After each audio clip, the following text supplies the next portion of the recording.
Hi everyone, how you doing? Hope your day's going better than mine. It is sunny out. Hope you're enjoying it. Actually, no, I hope you're here with me. Okay, so give me just a sec to get the computer up and going. Looks like we're good. Good, okay. Oh, hold on, I gotta move it a little closer so I can see it. Okay, there we go. Perfect. So, what are we talking about today? Well, I thought I would show you, it's actually a challenge from Stampin' Up! And it's on the blog if you want to play along. And it's following a color palette. Like, this is from Cheers and Sips. And the paper's called something else. Celebratory Sips. Okay, nice bright colors and stuff. So I have this card idea that I made for open house and wanted to switch it up. So they said switch it up, different colors, okay? Not the normal standard what it comes with, okay? If that makes sense. So what I did is I pulled out my color wheel and I put it on 3 colors, triadic, and I put it on pumpkin pie. I said, okay, that's different. And it went to soft sea foam green, soft sea foam, say that 3 times, and Highland heather.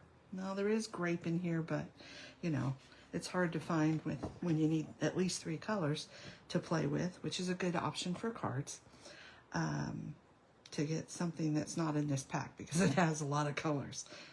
Okay, so that's what I did. And so I kind of wanted to go through a little bit of the process. So here's the 3 colors: Highland heather, pumpkin pie, soft sea foam. Okay, and I just pulled out these sheets so I kind of visualize them. Okay, I keep saying okay. Anyway, if you're out there, say hi. And so I'm looking at these 3 colors and I'm looking at my card and I'm going, all right, well, this is obviously going to be whatever I'm doing green. These 2 are going to have to be the words because they're dark enough. This is too light. So I kind of figured that out. And I said, okay, let's make the cup this color since this is going to be this background because this is kind of white and colored. And I'm like, all right, but I can't just play with cardstock. I got to do a little something with it. So what can I do? So I took out this stamp set and I've just been bundling my dies and whatever components goes with the set to kind of help me remember what goes with the set. Seems to be working fairly well. And I said, okay, well, this would be good, green, you know, our greens. And I could do that on there for this pennant piece. And then I figured out to do my cup orange.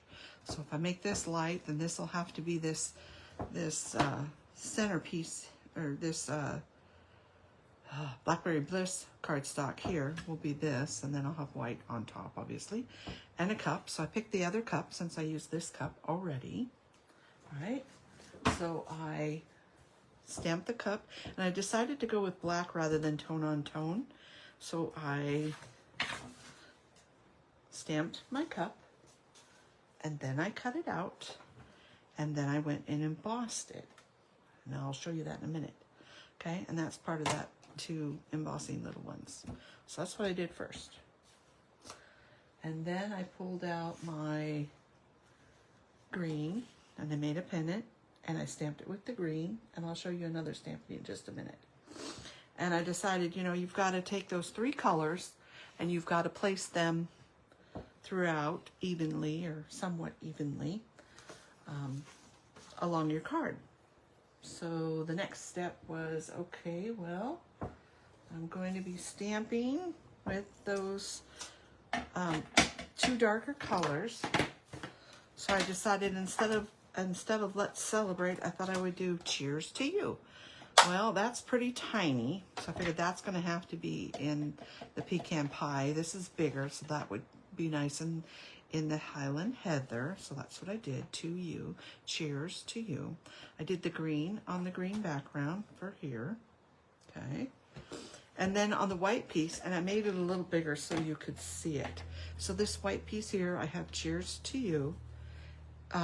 Actually, no, it's not on the white piece. It's on the purple piece, which was the Highland Heather. I'm doing it on white so that way you can see it. I'll also do it on a little piece of this Highland Heather. So pretend, if you will, that this piece of white is going to be where this is. Make sure you can see everything, yes. But it's Highland Heather, but I'm showing you in white so that way you can see kind of what I did and how I did it. So I usually tell you to stamp the whole thing or most of it because you never know what you're going to use, okay? So this is what it looks like tone on tone. And I don't know if you can see that very well. Let's see. So it makes it really pretty, okay? But I'm going to do it on white so you can just see how I went through and went around, you know, my stamping procedure, I guess, or technique, tip of the day. So I started with a little bit of it, and then I knew I wanted, because it kind of curves, and I guess I could have uncurved it maybe. I wanted to do some straight and then curve the other way, okay? Now, try not to make your corners similar, okay? So you want to you just don't want to make them the same, all right? So because I didn't go in that corner, I'm going to go in this corner. And then don't forget to add your straight across. So I'm kind of turning my stamp and my paper as I go.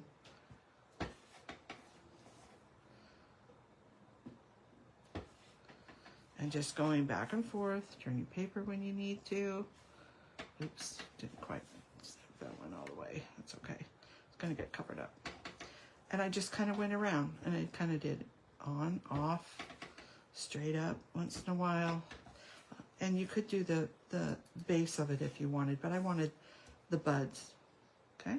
So like so. All right, let me wash this off, just so I don't stick my hand in it. Anybody done that? And I'm gonna close this up. So that's how I got the background a little bit more, you know, tone on tone to do the background, all right? What else do I need to show you? And then I just spread the colors of the different items I used along the card. And here's what I came up with. And I have another tip to show you. So I'm gonna hold this up so you can see the texture on there. And I didn't, where is it? I didn't do it all on, if you look at this one, it's kind of got this where it goes off into nothing, right? Got full on coverage of your pattern and then it kind of fades to nothing. So I kind of wanted to use that fade to nothing. And so I did. And then you can see the green in the background, same as I did that. I kind of did a slightly different in that you've got to do, you know, more into the page than just around the edges because you have a little bit more showing, all right, if that makes sense. Hopefully it does. So there's the purple with the tone on tone. I've got my pennant with the tone on tone. I had this one bit of orange and this bit of orange. And I'm going to try to cover it up. See how that just looks kind of funny and plain? See if I can hold it up. See how that just looks? I mean, it's 10% of the orange, so it would be okay, but see how much better just adding that little bit more orange makes it. And those were, where'd they go? Those are from the last mini catalog, if you have them, and they are Sunny Day Iridescent Dots. And you might even just pull up this number online, JackieBloom.stampinup.net. And it is 164696. Might even be on sale. But that orange color, I thought tied in perfectly, and this is a top folding card. I could put something inside, maybe a bit of this green leaf and this purple leaf might look good inside. And so you can see that I've got green more than or at least 2 places, but this is a really big piece, so this piece just balances it out. The orange really needed a little bit more, that's why I added the dots. This purple with the words is enough, and it's almost like it's the square of cardstock itself, then the stamp, and then this stamp, so it kind of is 3 in a kind of tricky way. Hi, Stacy. Thanks for watching. And what do you think? Similar but different. It kind of lets you go outside of just the patterns that were used here. And, oh, I wanted to tell you about this. So that piece, there's actually a piece of paper that has a whole bunch of squares on it, like this. And they're all different colors. And that's where I cut out that cup from. So I just went up to the top, like this one's a little shorter. So I just cut it out with that little bit on the top and the bottom, and that's what gave me that look. In case you were wondering, it's not sponging or anything like that. It's just what the paper looked like. And in fact, here's a little bit more of that paper that kind of is the one I took it out of right there. Okay, so don't be afraid to play with your paper and cut something out. It's just a little bit of paper. It's okay to play with the paper and the stamps and everything else.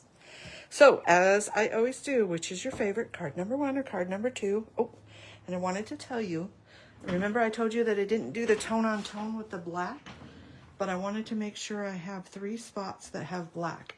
This little swizzle stick is actually stamped, then cut out in the purple, but it is black, so that kind of balances that part of it. If you have any questions, please let me know.